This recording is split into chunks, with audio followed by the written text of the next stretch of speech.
rasa percaya itu kan, bahwa kopi ini nggak punya dampak ekonomi yang bagus sehingga ditinggalkan, bahkan yang sudah ada ditebang diganti dengan tanaman yang lain gitu.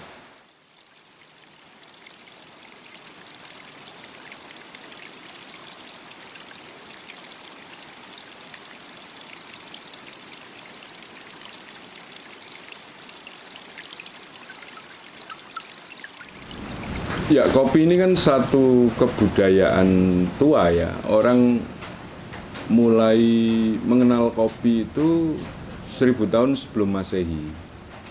Dan itu dianggap sebagai tanaman mujarobat, obat segala obat gitu. Jadi kopi itu pertama kali diperkenalkan oleh orang-orang di Afrika Utara di sekitaran Ethiopia. Jadi dulu kopi itu kalau di sana itu mirip-mirip dengan bunga wijaya kusuma lah gitu kan. Obat segala obat, karena kopi itu tumbuhnya di atas gunung. Jadi orang untuk mendapatkan itu nggak mudah gitu. Kemungkinan besar itu era Nabi Sulaiman, era King Solomon gitu. Itu baru naik daun lagi. Kita tahu Nabi Sulaiman itu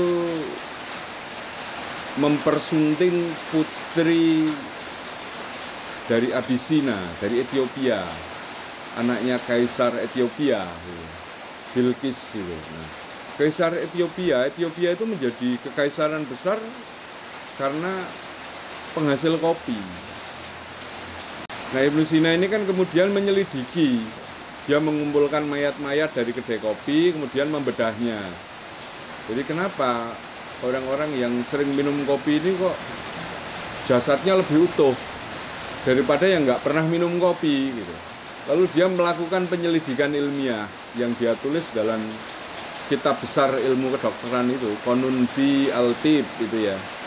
Nah, di situ penelitian pertama tentang kopi, tentang faedah-faedah kopi, bahkan dari kandungan-kandungan kimiawinya.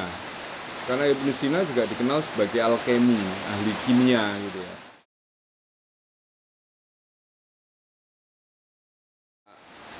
Jadi kopi dihargai murah, mau robusta, mau arabica, mau kualitasnya seperti apa, tetap dibeli murah karena yang beli tenggula. Pakai sistem ijon pula gitu kan. Nah, akhirnya kopi hanya dianggap sebagai tanaman bonus. Nah, pada akhirnya petani ini kehilangan knowledge tentang bagaimana pengelolaan kopi.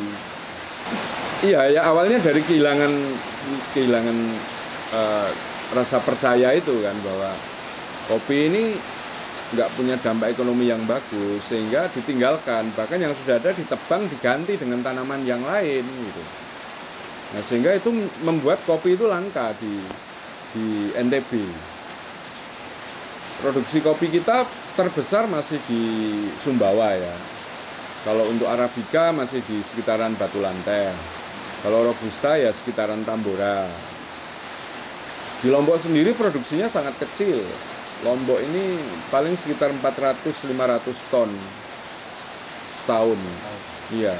Arabikanya hanya 50 ton, itu pun hanya di 2 desa, Sembalun dan Sajang gitu. Jadi peluangnya untuk mengembangkan kopi dari sisi pertanian itu sangat besar. Nah, tantangannya adalah bagaimana membuat ini menjadi industri pertanian gitu loh. Artinya kalau di beberapa daerah seperti di Gayo, di Toraja, di Enrekang, dan beberapa daerah lain ini kan kopi ini sekarang sudah dianggap sebagai komoditas istimewa. Pertaniannya luar biasa gitu. Bahkan pemerintah, perusahaan itu jor-joran untuk melakukan pendampingan terhadap petani kopi supaya menghasilkan kualitas kopi yang bagus gitu. Ya, masyarakat sekarang ini sudah tahu bahwa kopi itu menjadi komoditas yang sangat in gitu ya, sangat masif gitu, sangat laris gitu. Dan harga ekonominya tinggi. Ya kadang-kadang kan terkait juga dengan industri pupuk yang masuk, industri benih, industri bibit segala macam gitu. Ketika pasarnya ini belum ada juga di pemerintahnya nggak membentuk divisi khusus untuk itu gitu. Nah ini masalah gitu kalau kita selalu bergantung pada industri besar. Gitu.